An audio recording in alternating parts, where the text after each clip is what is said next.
President Donald Trump signed an executive order imposing new tariffs on dozens of countries, delaying the deadline by a week. Portugal's government says it will consult the country's main political parties and president about potential recognition of a Palestinian state. Dozens of residents were evacuated from 2 Portuguese villages as wildfires injured at least 19 people. Lithuania's Prime Minister steps down amidst a corruption probe into his business dealings and protests against him. United States President Donald Trump signed an executive order imposing new tariffs on dozens of countries. These will go into effect in 7 days, delaying the deadline by a week.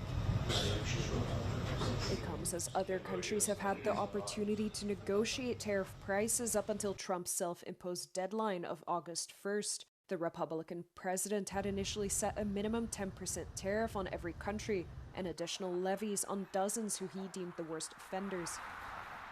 Some trade partners were able to negotiate an agreement or even reach tariff-reducing deals.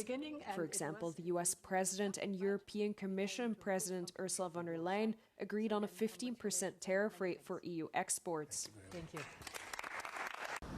Other countries, however, were unable to negotiate, injecting them with a new dose of uncertainty.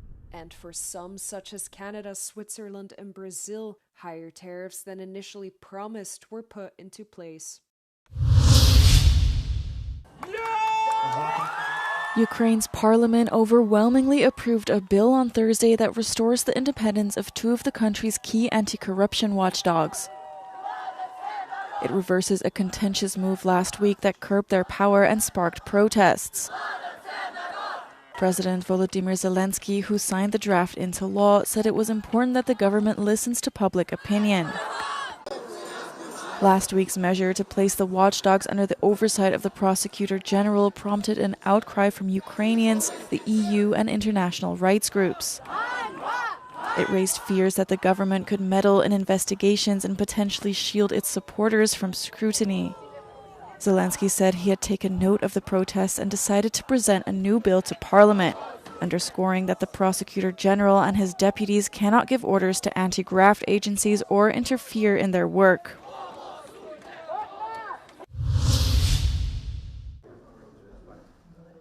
Portugal's government says it will consult the country's main political parties and president about potential recognition of a Palestinian state. The announcement from Lisbon comes after a series of diplomatic switches regarding Palestine's status. French President Emmanuel Macron said last week that his country plans to recognize a Palestinian state at the UN General Assembly in September, making it the first major Western country to do so. Around 144 of the UN's 193 member states recognize Palestine as a state, but only a handful of the 27 European Union member countries do, including Spain, Sweden, and Ireland. Macron's announcement was followed by the UK, Canada, and Malta, but under certain conditions. It comes amid rising global outrage over the way Israel is fighting the war against Hamas in Gaza and its months-long blockade of aid that UN agencies say has left Gaza's population on the brink of famine. The act of recognition under a 2-state solution involves acknowledging the sovereignty and independence of Palestine within its pre-1967 Middle East war borders. This includes the West Bank, Gaza, and East Jerusalem.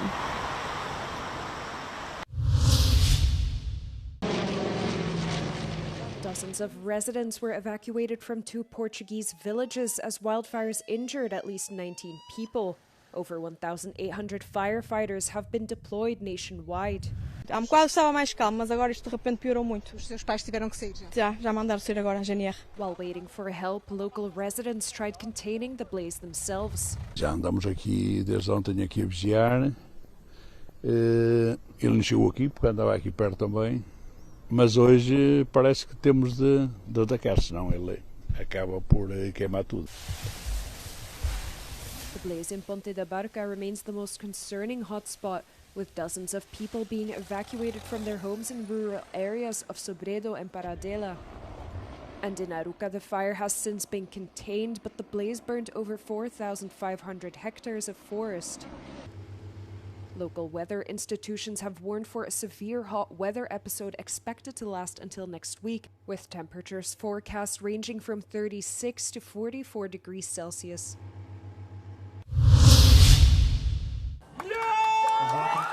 Ukraine's parliament overwhelmingly approved a bill on Thursday that restores the independence of two of the country's key anti-corruption watchdogs. It reverses a contentious move last week that curbed their power and sparked protests. President Volodymyr Zelensky, who signed the draft into law, said it was important that the government listens to public opinion. Last week's measure to place the watchdogs under the oversight of the Prosecutor General prompted an outcry from Ukrainians, the EU, and international rights groups. It raised fears that the government could meddle in investigations and potentially shield its supporters from scrutiny. Zelensky said he had taken note of the protests and decided to present a new bill to Parliament, underscoring that the Prosecutor General and his deputies cannot give orders to anti-graft agencies or interfere in their work.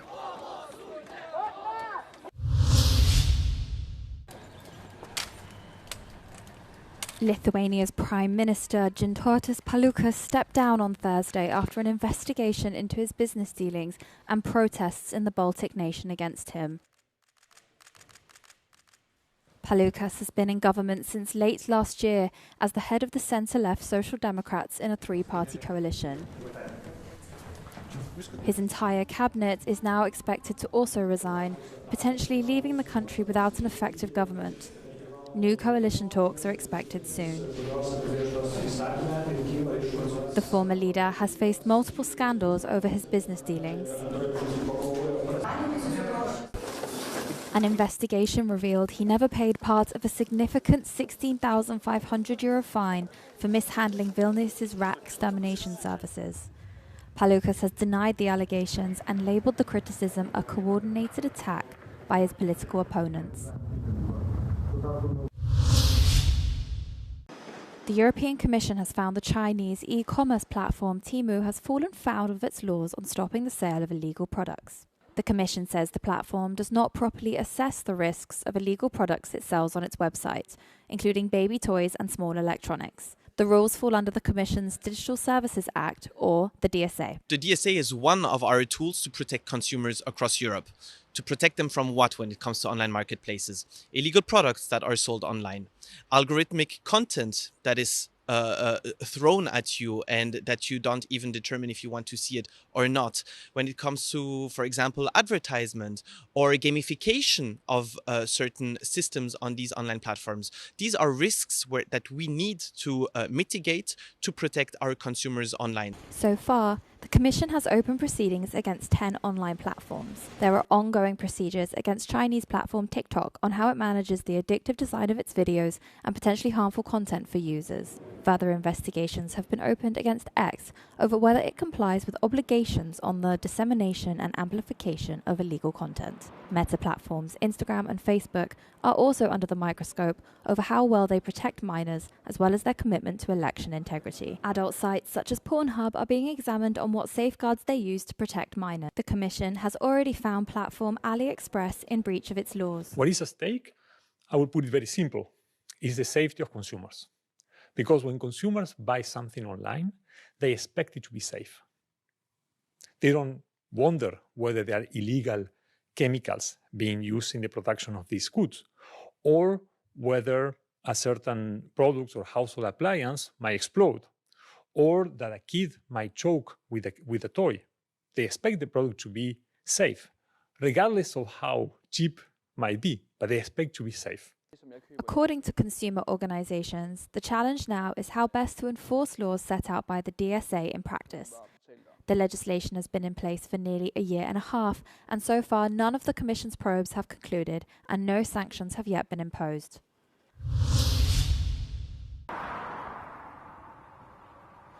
Can the Danish model of migration become European?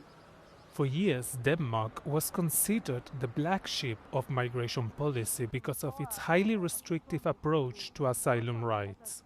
But as the bloc moved gradually to the right, the controversial ideas espoused by Copenhagen gained popularity and are now embraced by the political mainstream. I remember when I started in this post 3 years ago, I was in the GHA Council, and the Austrian minister was the only one who supported these notions back then. And now it seems there's a lot of more countries that have rallied around the notion that we should get democratic control of the migrant flows, and I'm just very, very happy that this is the case. At the top of the to-do list is outsourcing. Denmark is leading the push to establish centers outside European soil to transfer rejected asylum seekers. The idea has been accepted by the European Commission but remains plagued by financial, technical and ethical questions. Humanitarian organizations warn outsourcing will waste taxpayers' money and lead to human suffering. Amid the criticism, Copenhagen has reframed the conversation to argue that a hardline approach on migration is the only way for progressive politicians to remain in power. I believe if you're in a social democratic or workers' party championing especially skilled and unskilled workers, then I believe migration is often a burden for the constituents, and working class communities have taken the largest part of the task of integrating people in local communities and the labor market, and therefore if you're a party that are representing low skilled, low paid people, then you should be quite restrictive around migration. Denmark has a privileged position to promote his vision as it assumes the 6-month presidency of the EU Council. Needless to say, migration is at the very top of the agenda.